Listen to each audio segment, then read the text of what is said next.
because what you see are riots that have been coordinated by people who sort of send a message on social media and say, hey, the Apple store is there, let's go loot it. It's nothing political in that respect.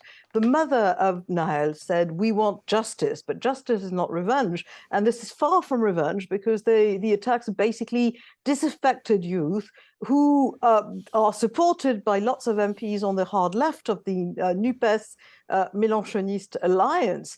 But the MPs in the House say, but these people are hungry. And then they go and they as I said, they steal Apple Watches in Apple stores. They loot stores. They loot small stores. They loot stores that belong to their own communities. The reactions in France are mostly outraged. Now, let's go to France. Another 700 people were arrested last night after a fifth night of unrest following the death of a teenager in a suburb of Paris.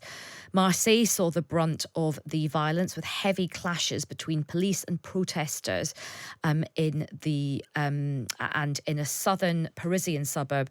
People tried to ram a local mayor's home, trying to set it alight, and fired rockets at his wife and small children, according to the police, leaving the mayor's wife with a broken leg. It definitely is very, very, very heated over there. Well, joining us now is Anne Elisabeth-Moutet, who is a columnist for the Telegraph based in Paris. Anne Elisabeth, welcome to the show.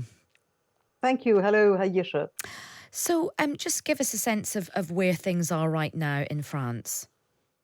The situation, as you just said, is slightly less dire, but there are examples of conduct that shows that there's more than just rioting against the idea that people have of the way young Nahel was killed, because the attack against the mayor in l'Île-et-Rose is very obviously an attack of people who do not like what he's trying to do with his city hall, and mostly that is trying to keep the legality of activities in the municipality, and that also means sort of ensuring that girls and women have the same rights as others, that boys and girls are not segregated, etc., etc. And the attack has not been claimed. He says the mayor, Vincent Jeanbrun, says that he's going to talk about this. He says they wanted to kill me, they wanted to kill my wife, my house was burnt. It was first rammed by a car that sort of was launched at full speed into my car. They then burnt that car so that it would burn my house. And I will talk when the moment comes. I mean, obviously, very, very ugly scenes. How do you think this can be calmed down? What are the protesters saying? What do they want? You know, who are the voices that can help bring some calm to the situation?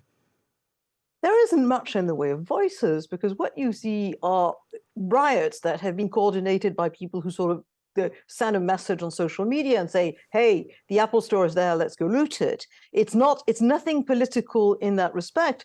The mother of Nahel said, we want justice, but justice is not revenge. And this is far from revenge because the attacks basically disaffected youth who are supported by lots of MPs on the hard left of the NUPES Mélenchoniste alliance. But the MPs in the House say, but these people are hungry. And then they go and they as I said, they steal Apple Watches in Apple stores. They loot stores. They loot small stores. They loot stores that belong to their own communities. The reactions in France are mostly outraged because France has actually sunk a great deal of money into the problematic areas around the cities called banlieue, suburbs, if you will.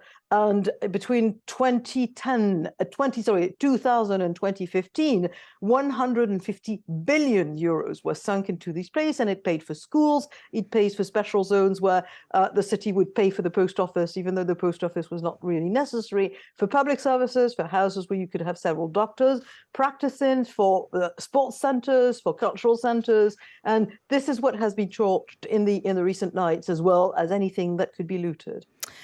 I mean, there's also the underlying issue, which is that there are these racial tensions in France, and they're well documented. But obviously, the killing of this teenager has sparked this fresh kind of rage with people. Do you think this is France's sort of George Floyd moment? Because there is a lot of anger about this young boy. I don't think it's a George Floyd moment because, first of all, let's look at the record. If you take America, which is a country of about 300 million people, the American police killed last year 1,200 people. In France, the French police, a country that's about a little under 4 times the size of America. In France, the police killed 7 people, and it's 7 too many. But not all of those killings were actually racially sort of concerned. And so we're not talking about the same thing. We're talking about a country that has a vastly different tradition from America, a country that sort of was sending MPs to the National Assembly, black MPs to the National Assembly at the time of the French Revolution, rather than sort of encouraging an economy that was based on slavery. We've never had slavery in France. So this is not the first sad incident where activists who have, many of them studied in America and American universities, try and impose the George Floyd narrative in France. And happily, it hasn't caught so fast. But again, the George Floyd, that you had the riots in America, and the riots were very much like our riots, a lot of pillaging. But you don't have voices truly, except the sort of classic thing, rather than sort of singling out some things in France about specifically something that would be a French equivalent. Okay. Well, look, we'll have to leave it there. Thank you very much for your time. That's Anne Elisabeth-Moutet, who is a columnist for The Telegraph, who joined us from Paris. Now,